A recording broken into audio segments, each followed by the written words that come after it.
All right, it's a pop art inspired theme for March. I can't wait to get into the details and the history behind this particular spread.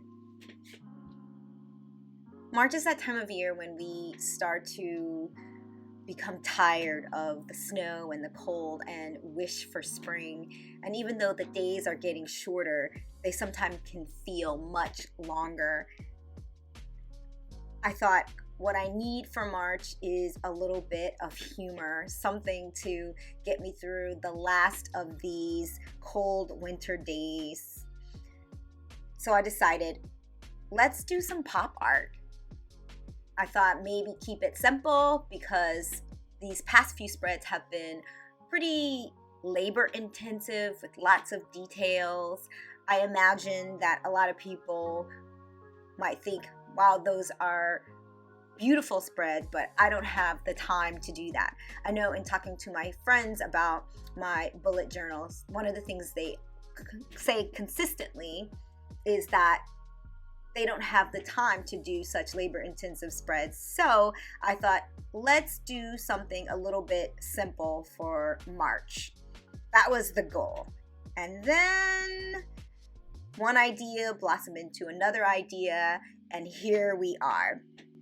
So, like I said, I originally always planned to do a pop art theme.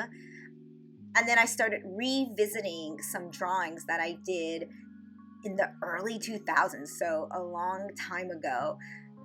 The drawings were inspired by the art of Lichtenstein, and they featured Black women in some of the famous compositions you see in the painting, but with pop culture phrases of the moment. For example, my version of The Drowning Girl had a Black woman with a thought bubble that said, "I'm waiting to exhale." And so on and so forth.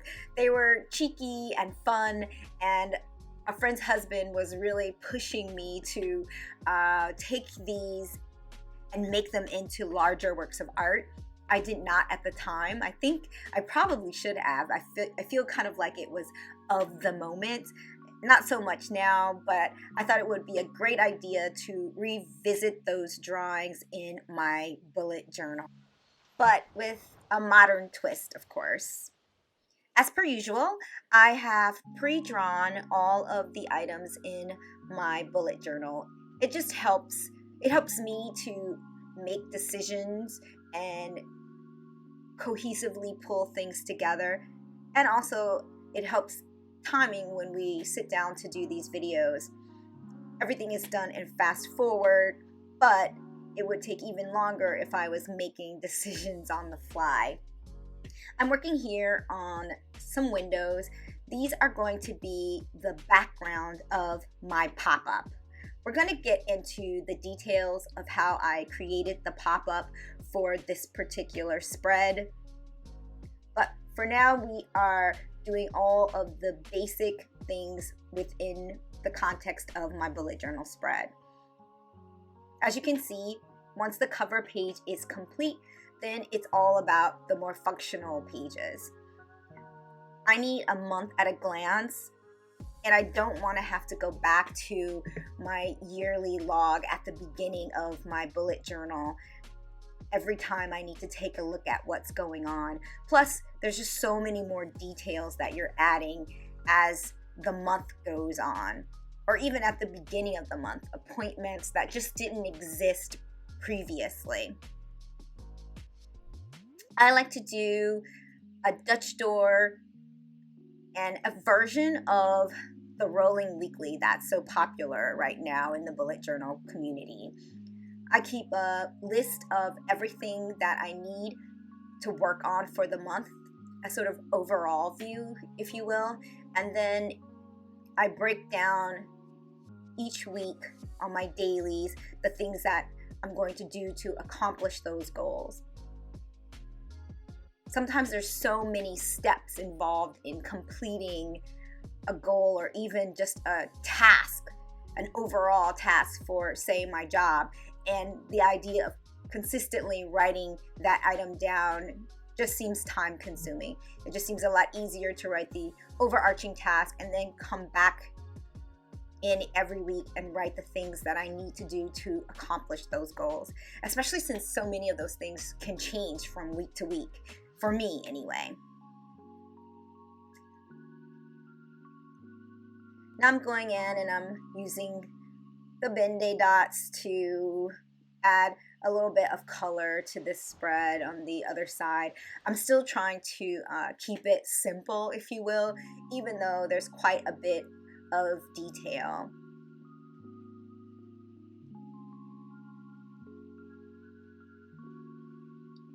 I'm using my Tombow markers to do this. I had been waiting for the Archer in Olive acrylograph pens that I had finally ordered, but they are still on the way. I expect them any day now, but I didn't want to wait to get this spread done, edited, and uploaded. Maybe next month. I really can't wait to play with them, but I do believe that they would have been perfect to try out on this spread, given their opaqueness, but I think the Tombows do a great job. As per usual, I love the cutouts. They feature quite largely into my spreads if you are new here. I just love the idea of peeking through to the other side. In this particular case, the cutout is pretty simple, and I'm going to do a matching ledge here. I call this my ledge. It's the thing that I typically see daily when I'm doing my spreads, and it links back to the beginning but also connects with the overall overarching spread.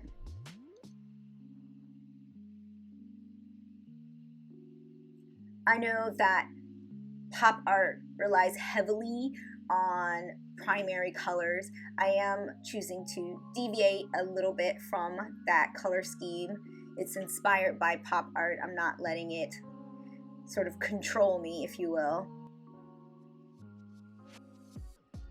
Using colors that I like, and just colors that I think go well with the overall theme for the month.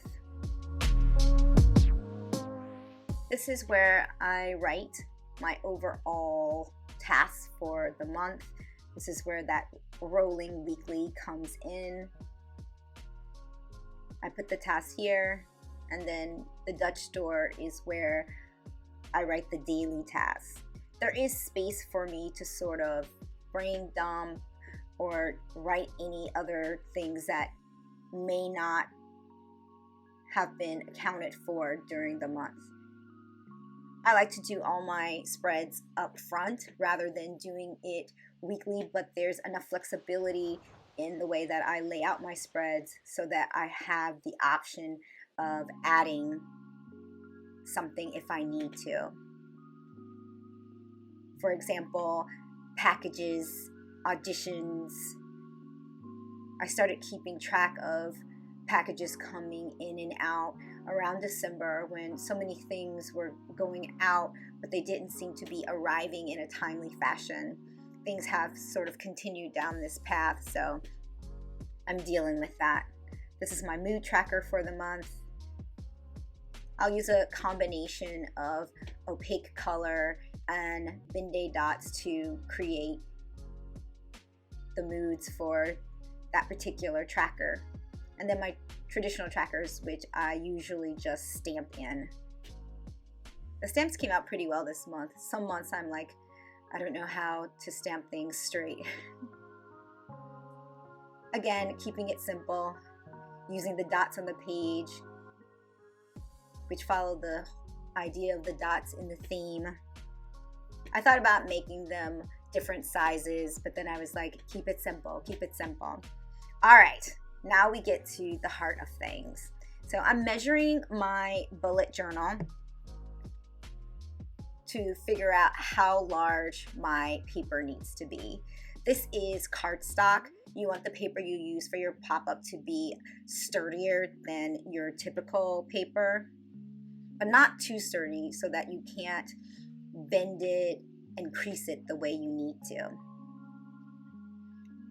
Each of these sections is going to get progressively smaller. I'm not being particularly detailed about the sizes of the other spreads. I'm just making sure that each is progressively smaller.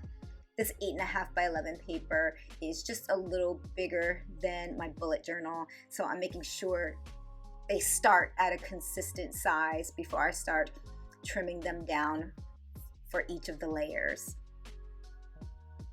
If you don't have a paper cutter, you can pretty easily do this with scissors or an Exacto knife.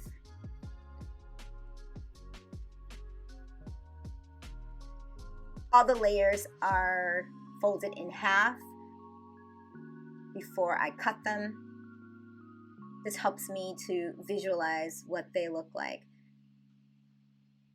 Remember that your background or your first layer is the page in your bullet journal.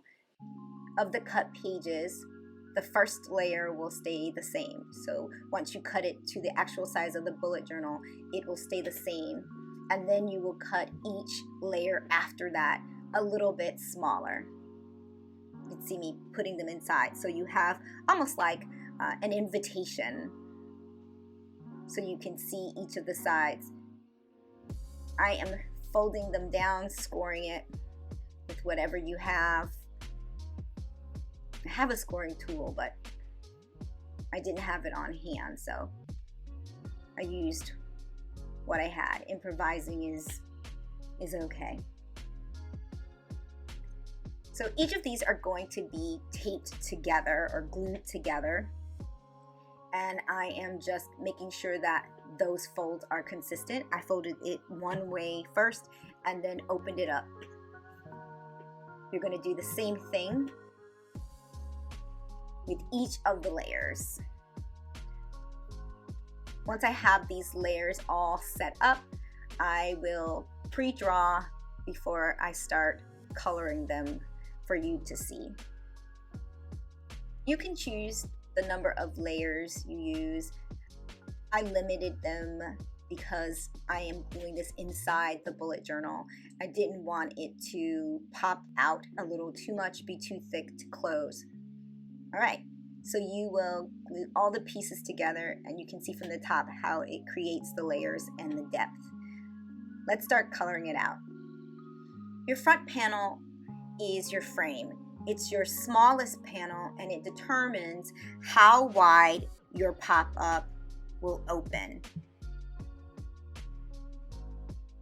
You can choose to just do a traditional frame, meaning it's a cutout square, or you can do something a bit more detailed and in your theme like I'm doing here. This is reminiscent of the POW and the WOW paintings that Lichtenstein did. I'm coloring it in with my Tombow markers, and I'm gonna go in and add some red Binde dots before I go in and cut things out with my Exacto knife. It's pretty important to color, draw, do all the details you want to do first. After you start cutting, the paper is just much more likely to rip on you. It just sort of gets a little bit weaker. And you want this to last. All right, so we're cutting things out with the Exacto. I have Exactos of different sizes. They help make the job a little bit easier. But I find a standard Exacto, if you don't have a lot of different sizes, is just fine. So the second layer is the hand. I haven't talked too much about the specifics of this pop art theme, but you got a glimpse of it at the beginning. The theme is "Don't touch my hair," which is a common refrain for Black women these days. My friends and I have been laughing about this video game where a Black woman was swatting away different hands that were coming towards her hair, and I was inspired by that to do this for my theme of my bullet journal. I thought it was both timely but also a humorous take on pop art.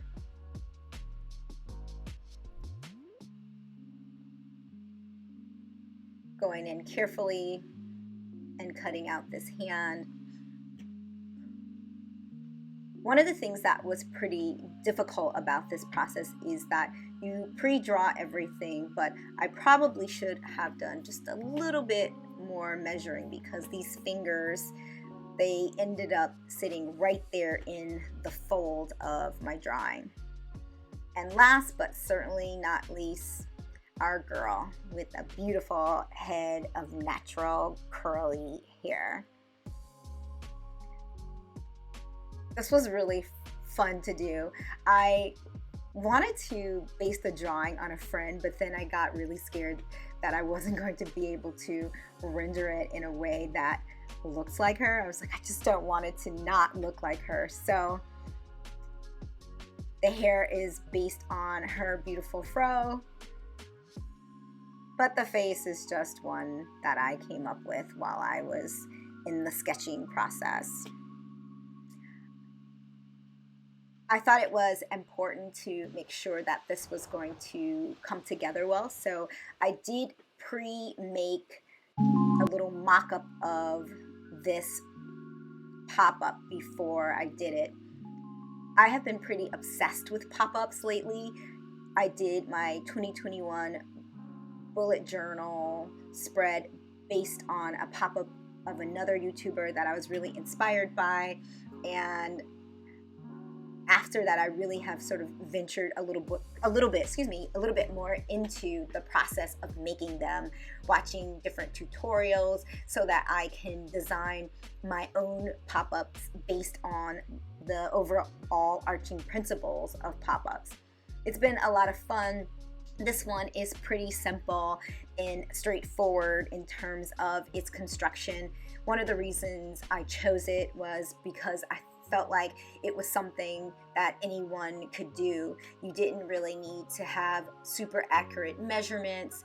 You didn't need to do a lot of folding. Just about anyone could create an image with a background, middle, and a foreground. The concept is pretty easy to understand. I use a couple of different colors for her skin tone because Black women's skin is made up of a myriad of colors. I know when I put foundation on, I have a couple that I use to bring myself together, if you will.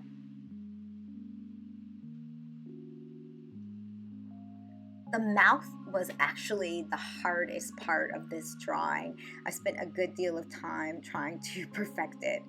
And it's funny because I sort of stopped the camera and thought about it and started working on it and then forgot to turn the camera back on, which is why that mouth sort of pops up finished at the end. All right, giving these frames a bit of color. And then we are going to start the process of gluing these together. It's super important to let the glue dry, so I am getting everything pieced together. You are gluing the tabs together, doing this section by section, and then I'm going to clip it so you can see how it's all coming together, and let it dry thoroughly before I move on. It doesn't take too long. It's Elmer's Glue. If you want something a little stronger, you can work on that too. So you're placing your pop-up right there in the crease. That's sort of important in terms of getting it all together. I highly recommend that you glue one side down, then the other. It keeps things from getting too messy. Peek at last month's. I just clip it there, give it a little pressure so I don't have to hold it. And now let's do our flip through. You get a glimpse at that 2021 flip. And There it is. You can see the fingers. They ended up in the crease. I ended up, after filming this, pushing the fingers down so it looks like the person's hand is actually digging more into the hair so that it would be constantly something I was adjusting. Instead of a wow or a pow, I went with a nah and a WTF, which I am using constantly these days. There's my packages and auditions. It's really a simple, straightforward spread with the added pop-up. It becomes labor intensive when you start adding the dots, but you kind of get into a groove. All right. I'll see you in April.